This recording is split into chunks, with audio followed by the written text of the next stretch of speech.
Ini dia motor yang membuat gebrakan di pasar sport 150cc, yaitu Honda CB150X.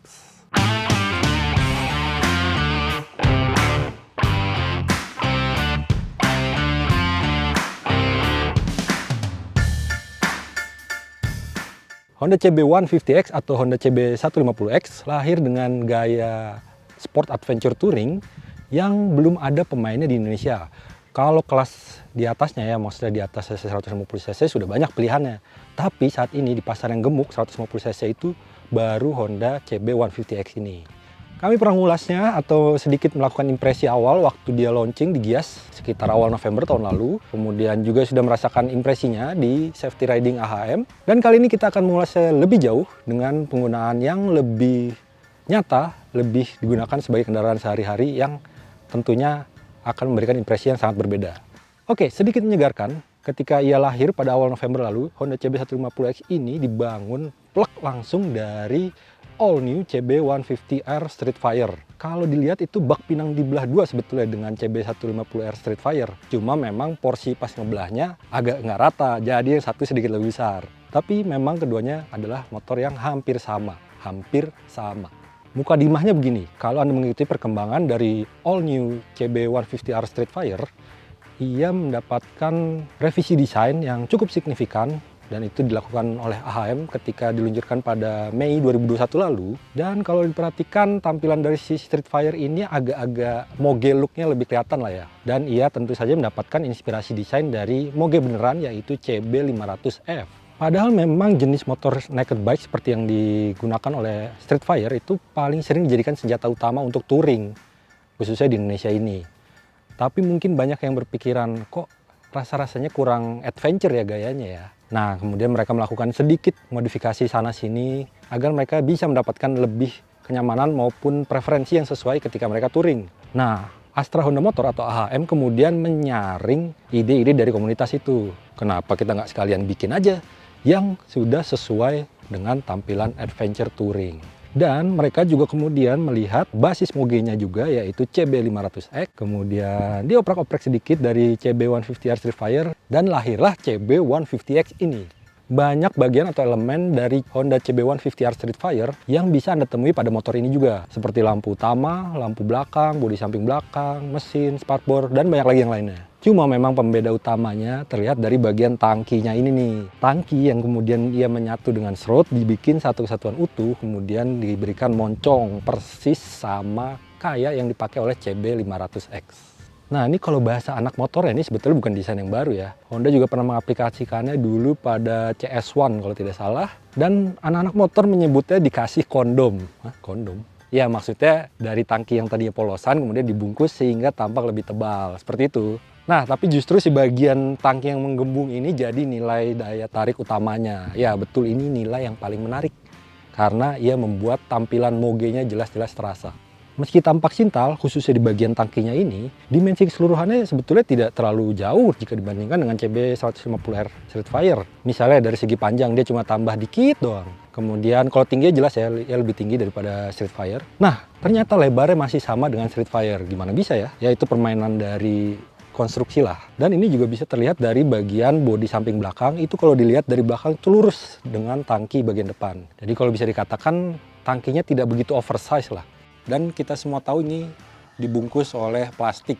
Ada plastik halus, kemudian ada plastik kasar. Dan entah kenapa ya bagian plastik kasar ini kok sepertinya bakal kurang tahan lama. Khususnya di bagian dekat dengan jok pengendara. Ini bakal mudah baret dan solusinya mungkin diberi pelapis ya. Dan mungkin juga Honda sudah menjualnya. Atau kita bisa menunggunya dari aftermarket. Oh ya, ini bagian sini nih dekat dengan lubang pengisian bahan bakar. Di bagian tangki ini ada seperti plastik yang dilobangkan dua kiri kanannya. Nah ini memang bisa difungsikan untuk mengaitkan dari tank bag. Oh ya, ini depannya ada windshield. Nah ini jelas sangat-sangat berguna. Baik itu ketika Anda menggunakan sebagai kendaraan harian atau khususnya lebih saat Anda touring. Ini sangat berguna untuk menahan terpaan angin bagi pengendara atau rider. Dan tentu saja ada fungsi aerodinamika juga. Kalau Anda punya tinggi badan 165 ke atas, ini masih oke lah. Setelah windshieldnya ada panel meter yang tampilannya sudah full digital. Dimana selain speedometer dan tachometer, ini juga ada trip meter, kemudian ada konsumsi bahan bakar rata-rata, maupun konsumsi bahan bakar real. Jadi ketika Anda jalan, Anda bisa melihat konsumsi bahan bakarnya ini seberapa hemat atau seberapa boros. Nah, sekarang lihat bagian stangnya. Ini salah satu kunci utama dari Honda CB150X. Bagian stangnya nih tapered handlebar yang sudah ditinggikan dan jenisnya memang lebih lebar dibanding pada umumnya. Buat saya ini sudah sangat terasa enak ya, nyaman ya. Kalau ukuran badan lebih pendek, tangannya bakal lebih lurus menggapai dari stang ini, cuma masih aman, masih bakal terasa nyaman karena posisi rider dipaksa untuk duduk dengan tegak atau tegap, jadi tidak bakal bungkuk ke depan dan itu jelas menghasilkan rasa berkendara yang lebih nyaman, tidak mudah capek atau lelah di bagian tangan, lengan maupun bahu Anda. Oke, sekarang bagian jok. Nah, ini jok dibilang empuk banget juga enggak, dibilang keras juga enggak sih. Penampangnya memang sudah cukup lebar, cukup untuk menampung bokong-bokong Anda sekalian. Dan ini cukup lah kalau dipakai untuk berkendara touring selama beberapa jam lah. Mungkin sekitar 2 jam masih terasa fine-fine saja. Nah, sementara bagian jok belakang atau khusus pembonceng memang terasa sedikit lebih keras dibandingkan yang depan. Karena memang dia agak lebih tipis kalau dilihat. Kalau yang dibonceng ukurannya tidak terlalu besar, tidak terlalu tinggi, masih oke lah. Nggak cukup cuma bikin tangkinya lebih besar kayak CB500X. Tentu posturnya juga harus disesuaikan. Makanya sok depan dibikin lebih jenjang juga dengan jarak main yang lebih panjang. Jenisnya masih sama seperti yang digunakan oleh Honda CB150R Streetfire, yaitu Showa SFFBP dengan diameter 37 mm. Dan tentu saja ini sudah upside down, dan jangan lupakan kelir warna emas sebagai ikonik penanda kalau dia sudah upside down. Sementara pengeremannya sudah menggunakan cakram di depan dan belakang, jenisnya sudah wavy atau bergelombang. Performanya sudah mencukupi, walaupun memang ini belum dilengkapi dengan ABS. Nah, kombinasi tangki yang sudah gemuk ini dengan postur yang jangkung bikin tampilan CB150X ini sangat mengintimidasi.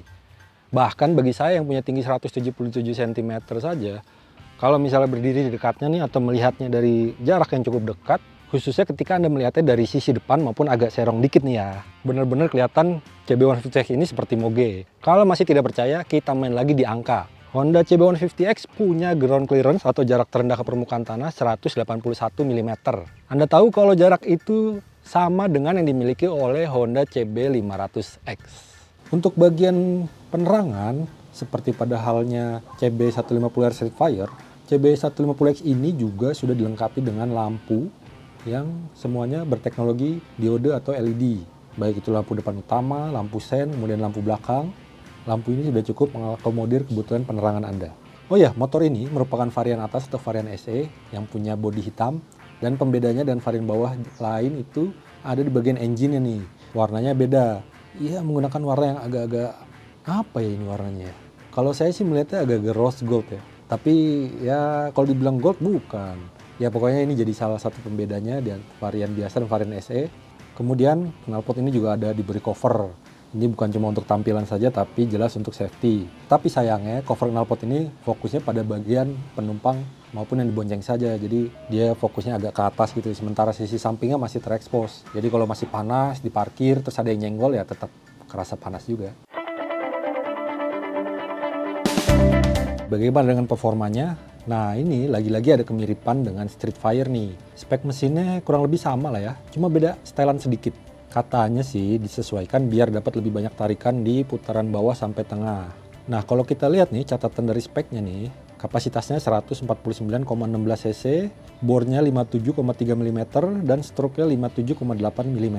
Tenaganya nih ada di angka 15,6 PS pada putaran 9.000 rpm. Sedikit lebih kecil dari punyanya Streetfire malah. Kalau torsinya nih malah sama nih antara CB150X ini dengan Streetfire, yaitu 13,8 Nm yang tersedia pada putaran 7000 rpm.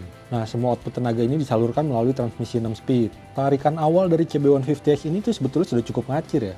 Cuma memang nafas di tiap gear itu terasa agak pendek. Nah, mantepnya lagi nih, biarpun momentumnya kurang, misalnya Anda ketika ketemu tanjakan, dan RPM-nya nggak begitu tinggi, RPM-nya masih rendah, tapi giginya Anda pakai gigi 3, ini masih kuat nanjak. Mantep deh pokoknya. Oke, bagaimana dengan konsumsi bahan bakar ya? Ya, sudah sesuai ekspektasi sih ketika kami menggunakannya sebagai kendaraan harian dengan jalur akap atau antar kota antar provinsi masih dapat angka 49,7 km per liter. Dan itu tanpa ada gaya berkendara yang eco riding. Dan rasanya kalau dipakai untuk touring dengan gaya berkendara yang lebih konstan, Anda mungkin bisa mendapatkan angka konsumsi bahan bakar yang lebih menyenangkan lagi. Selain itu juga handling ini ada kontribusi dari penggunaan suspensi atau shock dari CB150X. Settingannya jauh lebih empuk nih. Dan karena dia tinggi juga travelnya atau jarak mainnya ini lebih panjang. Jadi kalau Anda melewati jalanan yang rusak, jalanan penuh lubang, ya kalau ada lubang-lubang kecil gitu, lindes aja, hajar aja, nggak ada rasanya. Nah, cuma memang bagian belakang agak sedikit kaku. Jadi ketika Anda melindas lubang, bagian belakang cuma agak gebruk dikit gitu doang. Ada alasan sebetulnya kenapa bagian belakang sedikit dibikin lebih kaku. Penggunaan untuk harian atau di daerah perkotaan masih jadi pertimbangan ketika Honda menyetelnya ini dengan suspensi belakang seperti itu. Dan ada juga pertimbangan untuk beban lebih di belakang. Misalnya Anda boncengan atau biasanya kalau touring tuh Anda pakai box atau pannier, pasti bobotnya di belakang pasti nambah dong. Jadi lebih balance lah. Tapi secara keseluruhan bandingan suspensi dari CB150X ini oke banget. Ada lagi satu poin yang berkontribusi pada enaknya handling, yaitu wheelbase atau jarak sumbu roda. Dia dibikin sedikit lebih panjang dari punyanya Streetfire. Kalau diajak meliuk-liuk di padatnya jalanan lah, misalnya Anda lewat macet-macetan ini masih oke. Kemudian Anda ketika touring melewati jalan yang penuh belokan, lika-liku seperti itu, sangat mudah dikendalikan, sangat stabil. Jadi ketika Anda memakai CB150X ini buat touring jarak jauh tuh, enak banget handlingnya. Oke, itu tadi kita sudah menjajal langsung dari CB150X ini ketika digunakan sehari-hari maupun berkendara ya antar kota antar provinsi lah. Sedikit bermain ke daerah-daerah kabupaten, pinggiran Bogor, Depok masih oke lah. Dan saya termasuk orang yang senang ketika Honda menawarkan sesuatu yang baru, sesuatu yang bisa dinikmati. Ini adalah pilihan segar di segmennya. Jadi yang tertarik dengan ini tentu saja tidak cuma penggemar dari CB150R Streetfire. Tentu saja orang yang sedang mencari motor yang baru, yang segar dari mungkin tadi penggemar merek lain, kemudian ia melihat ini karena ia merupakan pemain baru atau pionir satu-satunya yang saat ini ada di kelas 150cc, bakal tertarik membelinya. Kalau saya sih tertarik. Bagaimana dengan Anda?